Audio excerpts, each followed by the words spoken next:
आप सभी को शुभ प्रभात। मैं आपकी पाठ्य पुस्तक क्षितिज भाग 1 की पाठ संख्या 1, जिसका शीर्षक है दो बैलों की कथा, का चतुर्थ अंश लेकर उपस्थित हुआ हूँ।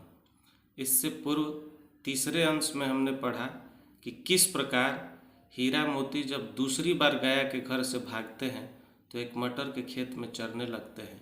वहाँ उनकी मुलाकात एक बलिष्ठ सांड से हो जाती है, जो शक्ति में हीरा और मोती दोनों से कई गुना ज़्यादा बलशाली है।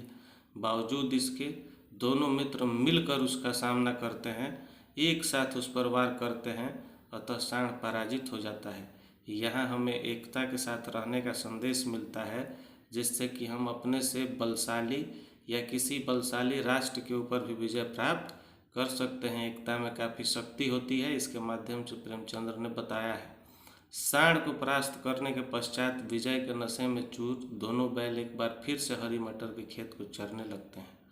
तब तक पहरेदार आ जाते हैं और वह उन्हें पकड़कर काजी हाउस में कैद कर देते हैं।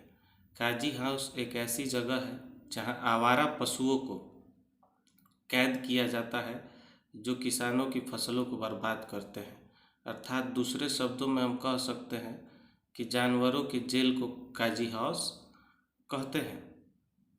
अब आज के वीडियो में हम तृतीय अंश चतुर्थ अंश में पढ़ेंगे कि उन्हें काजी हाउस में बंद करने के बाद क्या होता है। काजी हाउस में उन्हें दिन भर खाने को कुछ नहीं मिला। वहाँ पहले से कई भैंसे, बकरियाँ, घोड़े तथा गधे मौजूद थे। सभी के सभी भूखे प्यासे मुर्दों की तरह पड़े हुए थे। भूख के मारे हीरा मोती की हालत बिल्कुल खराब हो चुकी थी। ऐसे में दोनों दीवार की मिट्टी को चाटना शुरू कर देते हैं। रात के समय हीरा के मन में विद्रोह की ज्वाला उठती है, क्योंकि हीरा शुरू से थोड़ा क्रांतिकारी स्वभाव का है। उसने बाड़े की कच्ची दीवार पर अपने नुकीले सींगों से बार बार प्रहार करना शुरू कर दिया। हर बार में कुछ मिट्टी गिर जाती। इतने में चौकीदार लालटेन लेकर वहां पहुंचता है। उसने हीरा का उजड़पन देखा, उसे कई डंडे मारे और उसे मोटी रस्सी में बांध दिया। अब मोती उसे चिढ़ाता है कि आया मजा, मना कर रहे थे ना बेवजह, दीवार को सींग से मत मारो, इसकी सजा मिलेगी। हीरा उसका जवाब देता है, बंद गए तो क्या हुआ, अगर दीवार टूट जाती तो कई जानें आज़ाद हो जाती। इससे यहाँ ये संदेश मिलता है कि जो क्रांतिकारी होते थे वो सिर्फ अपने स्वार्थ के लिए नहीं, बल्कि सामाजिक कल्याण और राष्ट्रीय कल्याण के लिए प्रयास करते थे, संघर्ष करते थे। अब मोती को भी इन बातों को सुनकर जोश आ जाता है। वो कहते हैं ना, तरबूजा को देखकर तरबूजा भी रंग बदलता है। उसी प्रकार हीरा की जोशीली बातें सुनकर मोती में भी जोश भर जाता है। उसने बड़े जोश से दीवार में सींग मारना शुरू कर देता है। 2 घंटे जोर आजमाइश करने के बाद वह लगभग आधी दीवार को गिरा देता है। इसका अर्थ हुआ कि अगर हम सच्चे मन से संघर्ष करें तो हमें कामयाबी अवश्य ही मिल सकती है। अब जानवरों की जान में जान आती है।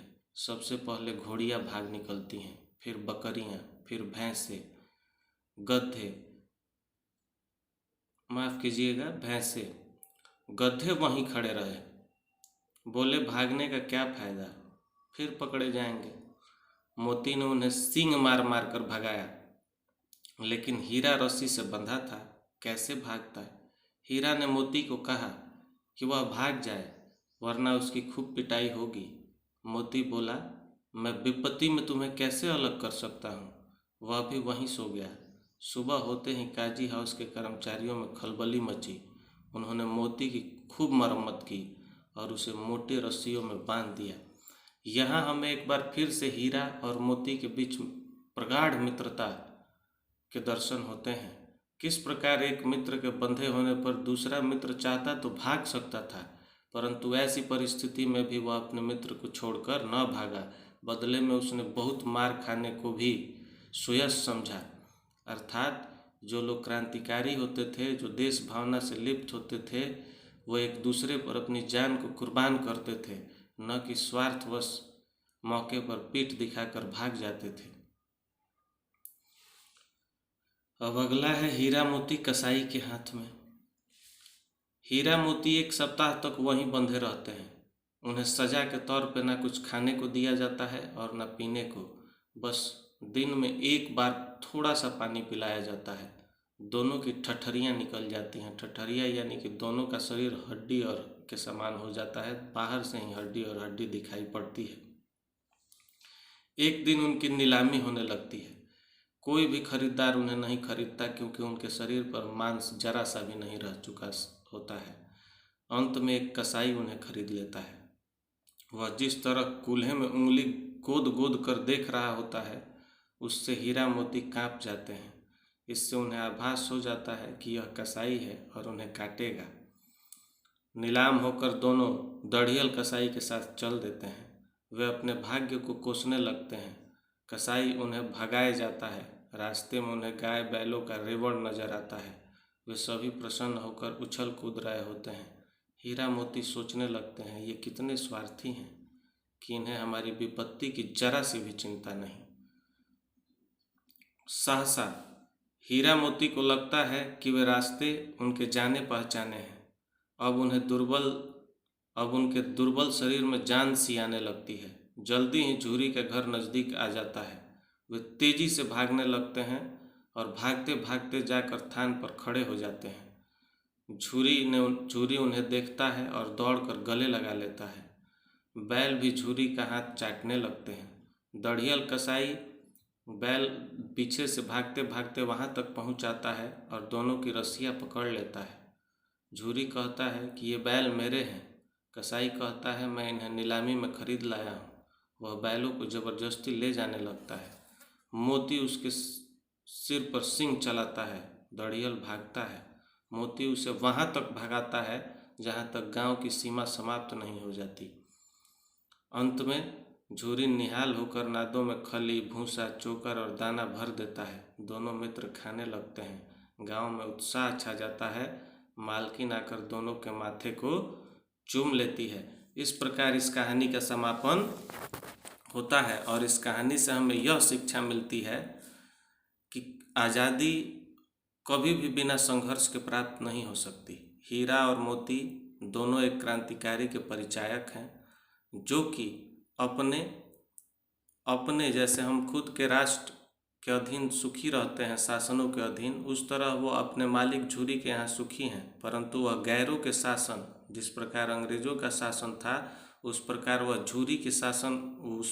झूरी के साले गया के शासन को जरा भी बर्दाश्त नहीं करते और बार बार आज़ादी का प्रयास करते हैं। इस क्रम में उन्हें कई अत्याचारों से गुजरना पड़ता है। इस बीच वो कई बार अपने एकता का प्रदर्शन करके और विजय भी प्राप्त करते हैं, तो कई बार उन्हें यातनाएं भी झेलनी पड़ती हैं। उन पर शारीरिक कष्टों का भरमार हो जाता है, लेकिन वो अंत तक संघर्ष करते रहते हैं। और इस कहानी से हमें यह शिक्षा मिलती है कि संघर्ष करने वाला कभी हारता नहीं है और आज़ादी बिना संघर्ष के कभी हासिल नहीं की जा सकती। अर्थात दोनों बैल क्रांतिकारियों का नेतृत्व कर रहे हैं और अपनी संघर्ष क्षमता के बलबूते पर अपनी आज़ादी को सुनिश्चित कर रहे हैं। इस प्रकार यह कहानी समाप्त होती है। इस पाठ के अगले भाग में मैं इस पाठ से संबंधित प्रश्न उत्तरों का मौखिक व्याख्यान करूंगा। तब तक आज इस अंश से मैं आपको एक प्रश्न दे रहा हूं गृह कार्य के रूप में। काजी हाउस में पशुओं की जो दुर्दशा थी उसका वर्णन कीजिए। ये आपको लिखना है। जो काजी हाउस में पशुओं के मार्मिक दुर्दशा का वर्णन मैंने किया उसे आप भी करें। किसी भी पाठ के सारांश को ध्यान से समझ लेने या किसी भी पाठ को पढ़कर उसका संक्षिप्तीकरण करके उसके सारांशिक रूप को अपने मन में बिठा लेने पर उस पाठ से संबंधित सभी प्रश्नों के उत्तर देने में आप सक्षम हो सकते हैं। जब पाठ के प्रश्न उत्तर का अभ्यास मैं आपको कराऊंगा तो ये चीज़ें मैं सुनिश्चित करूंगा। तब तक के लिए नमस्कार, धन्यवाद।